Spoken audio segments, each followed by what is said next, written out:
আসসালামু আলাইকুম। বাংলাদেশ বেতার রাজশাহী স্থানীয় সংবাদ পড়ছি শাহানা পারভিন। সমাজ কল্যাণ প্রতিমন্ত্রী ব্যারিস্টার ফারজানা শারমিন বলেছেন, শিক্ষার্থীদের জন্য সৃজনশীল বাংলাদেশ করতে চাই। তাদের মানসিক বিকাশের জন্য কার্যকর পদক্ষেপ গ্রহণ করেছেন প্রধানমন্ত্রী তারেক রহমান। প্রতিমন্ত্রী গতকাল নাটোরের লালপুর বিলায়েত খান উচ্চ বিদ্যালয়ে শিক্ষক শিক্ষার্থী সমাবেশে প্রধান অতিথির বক্তব্যে একথা বলেন। প্রতিমন্ত্রী বলেন, বিগত 17 বছর ধরে এদেশের শিক্ষা ব্যবস্থাকে পরিকল্পিতভাবে ধ্বংস করা হয়েছে। শিক্ষার্থীদের মাথায় পড়াশোনার বোঝা চাপিয়ে দেওয়া হয়েছে। বর্তমান সরকার চায় আনন্দমুখর পরিবেশে শিক্ষার্থীরা শিক্ষা গ্রহণ করবে। প্রতিমন্ত্রী বলেন, প্রধানমন্ত্রী তারেক রহমান শিক্ষার্থীদের পড়াশোনার পাশাপাশি তাদের মানসিক উৎকর্ষতার জন্য পাঠ্যক্রম বহির্ভূত কার্যক্রমে গুরুত্ব প্রদান করেছেন।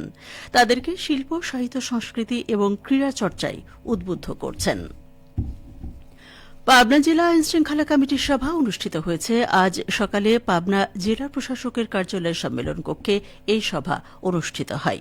পাবনা জেলা প্রশাসক আমিনুল ইসলামের সভাপতিত্বে সভায় পাবনা 4 আসনের সংসদ সদস্য অধ্যাপক আবু তালেব মণ্ডল, পাবনা 3 আসনের সংসদ সদস্য Maulana Ali Asghar, Pabna police super Abu Ashraf, civil surgeon doctor Abu Kalam Azad উপস্থিত ছিলেন।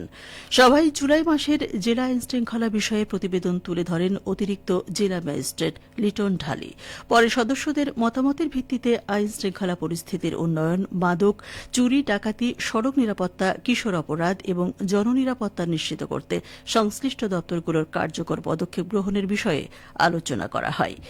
এ সময় জেলার প্রশাসক আমিনুল ইসলাম জেলার সার্বিক আইনশৃঙ্খলা পরিস্থিতি স্বাভাবিক রাখতে সংশ্লিষ্ট সব দপ্তরকে সমন্বিতভাবে কাজ করার আহ্বান জানান। নওগাঁর বদলগাছিতে 25 লাখ টাকা ব্যয়ে চাপাই নগর থেকে পারসোমবাড়ি পর্যন্ত 750 মিটার খাল পুনঃখননের কাজ সম্পন্ন হয়েছে। এতে ইতিবাচক প্রভাব পড়তে শুরু করেছে কৃষি ও মৎস্য উৎপাদনে। এ নিয়ে এখন শুনুন নওগাঁ জেলা সংবাদদাতার একটি বিশেষ প্রতিবেদন।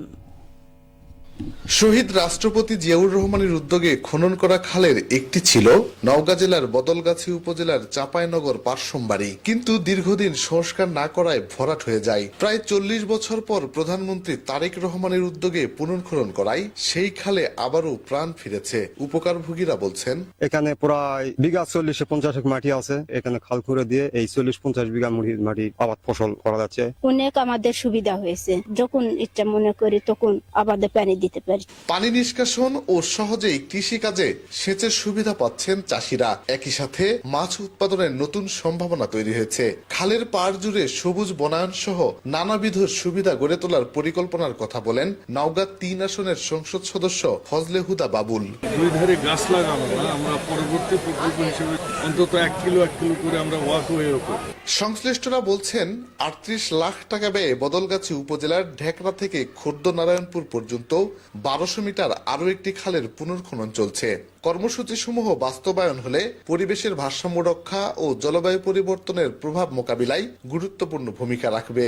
শফিক ছোটন, নওগাঁ জেলা সংবাদদাতা, বাংলাদেশ বেতার, রাজশাহী। সিরাজগঞ্জের উল্লাপাড়া থানা এলাকার বিভিন্ন শ্রেণী পেশার মানুষের সঙ্গে মাদক বিরোধী কার্যক্রম, ইফটিজিং প্রতিরোধ সহ সার্বিক আইনশৃঙ্খলা পরিস্থিতি সংক্রান্ত বিষয়ে মতবিনিময় করেছেন পুলিশ সুপার মোহাম্মদ সাইফুল ইসলাম শান্তু। গতকাল উল্লাপাড়া মডেল থানায় মতবিনিময় সভাটি অনুষ্ঠিত হয়। সভায় পুলিশ সুপার মোহাম্মদ সাইফুল ইসলাম শান্তু মাদক, ইফটিজিং সহ বিভিন্ন অপরাধ প্রতিরোধে জনসচেতনতা বৃদ্ধি এবং আইনশৃঙ্খলা পরিস্থিতি স্বাভাবিক রাখতে পুলিশ ও জনগণের পারস্পরিক সহযোগিতার উপর গুরুত্বারোপ করে বলেন, সমাজ থেকে মাদক ও ইফটিজিং নির্মূল সহ আইনশৃঙ্খলা পরিস্থিতির উন্নয়নে সকলের সক্রিয় সহযোগিতা অত্যন্ত জরুরি। একই সঙ্গে নিরাপদ সমাজ করতে যেকোনো অপরাধমূলক কর্মকাণ্ড বা আইনশৃঙ্খলা সংক্রান্ত তথ্য দ্রুত পুলিশকে অবহিত করার জন্য এলাকাবাসীর প্রতি আহ্বান জানান তিনি। বগুড়ায় মহাসড়কে দাঁড়িয়ে থাকা একটি বিকল ট্রাকে পিছন থেকে আরেকটি ট্রাকের ধাক্কায় 2 জন নিহত হয়েছেন। আজ সকাল 8টার দিকে ঢাকা বগুড়া মহাসড়কের ছিলিমপুর পল্লী বিদ্যুৎ অফিসের সামনে ফ্লাইওভারে এ দুর্ঘটনা ঘটে। তাৎক্ষণিকভাবে নিহতদের পরিচয় জানা যায়নি। কুন্দারহাট হাইওয়ে পুলিশের ভারপ্রাপ্ত কর্মকর্তা হাফিজুর রহমান জানান, খবর পেয়ে হাইওয়ে পুলিশ ও ফায়ার সার্ভিসের সদস্যরা ঘটনাস্থলে গিয়ে উদ্ধার কাজ চালান। দুর্ঘটনার কারণে মহাসড়কে কিছু সময় যান চলাচল ব্যাহত হয়। নিহতদের পরিচয় শনাক্তের চেষ্টা চলছে বলে জানান পুলিশের এই কর্মকর্তা। সবশেষে আবহাওয়া। আজ দুপুর 12টায় রাজশাহীতে তাপমাত্রা ছিল 34.6 ডিগ্রি সেলসিয়াস। এ সময় বাতাসে আপেক্ষিক আর্দ্রতার পরিমাণ ছিল 59%। রাজশাহী পার্শ্ববর্তী এলাকায় আজ সূর্যাস্ত সন্ধ্যে 6:44। সংবাদ শেষ হল। আমাদের পরবর্তী সংবাদ দুপুর 2:05। বাংলাদেশ বেতার রাজশাহী।